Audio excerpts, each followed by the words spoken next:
இந்த விஸ்வாவசு வருஷத்தில் ஒவ்வொரு ராசிக்கும் எப்படி இருக்கணும் நம்ம பார்ப்போம். இது மிதுன ராசி. மிதுன ராசிக்கு இப்போ ஜென்மஸ்தானத்தில் குரு வருது. இது வரல விரயஸ்தானத்தில் இருந்தார் குரு, இப்போ ஜென்மஸ்தானத்தில் வருது. கொஞ்சம் விரயங்கள்லாம் கொடுத்துருக்காரு. ஆனால் 9ஆம் இடத்துல சனி இருக்காரு, அவர் வருமானத்தையும் நிறையா கொடுத்துருக்காரு. வருமானம் நிறையா வந்திருக்கு. அதுக்கு தகுந்த மாதிரி நீங்கள் செலவும் நல்ல செலவாக தான் பண்ணியிருப்பீங்க. செலவும் ஏண்டா இப்போ ராகு கேது எல்லாமே நல்ல இடத்துக்கு வருது.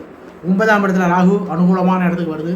3ஆம் இடத்துல கேது அனுகூலமான இடத்துக்கு, ராகு கேதுலாம் அனுகூலமாக வருது. அதனால் சனி 9ஆம் இடத்துல நல்ல இடத்துலையே இருக்குது. குரு பகவான் வண்டி ஜென்மஸ்தானத்துக்கு வராரு.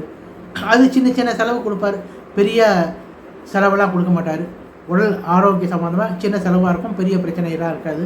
ஆக பொருளாதாரம் சிறப்பாகவே இருக்குது. ராகு கேது நல்லா இருக்கார், சனி பகவான் நல்ல இடத்துல இருக்கார். அடுத்தது தான் 10ஆம் இடத்துக்கு சனி வருது. வர மார்ச் மாதம் மார்ச் 2026 சனி 10ஆம் இடத்துக்கு வரப்போகிறது. அது உங்களுக்கு தெரிய கொஞ்சம் முன்னாடியே அதோட இது தெரியும். வேலை கொஞ்சம் டைட் ஆகும், வேலை பலம் அதிகமாக இருக்கும், அதெல்லாம் இருக்கும். அப்போ குரு பகவான் 2ஆம் இடத்துக்கு வர்ற அக்டோபர் மாதம். இந்த அதிசாரம்னு சொன்னேன்னா அக்டோபரில் குரு 2ஆம் இடத்துக்கு வர்றாரு. ஜென்மஸ்தானத்தில் 2ஆம் இடத்துக்கு போகிறார். அக்டோபர் வரைக்கும் தான் கொஞ்சம் அதிகமாக கஷ்டப்படுற மாதிரி தெரியும். அப்புறம் குரு 2ஆம் இடத்துக்கு வந்துடும். அதோட சுபபலன் சனி 10ஆம் இடத்துக்கு வந்தால் கூட அந்த குரு 2ஆம் இடத்துக்கு வந்த பலன் கொஞ்சம் இருக்குமா. அதனால் இப்போதைக்கு அந்த சனி 10ஆம் இடத்தோட கட்டம் அதிகமாக தெரியாது.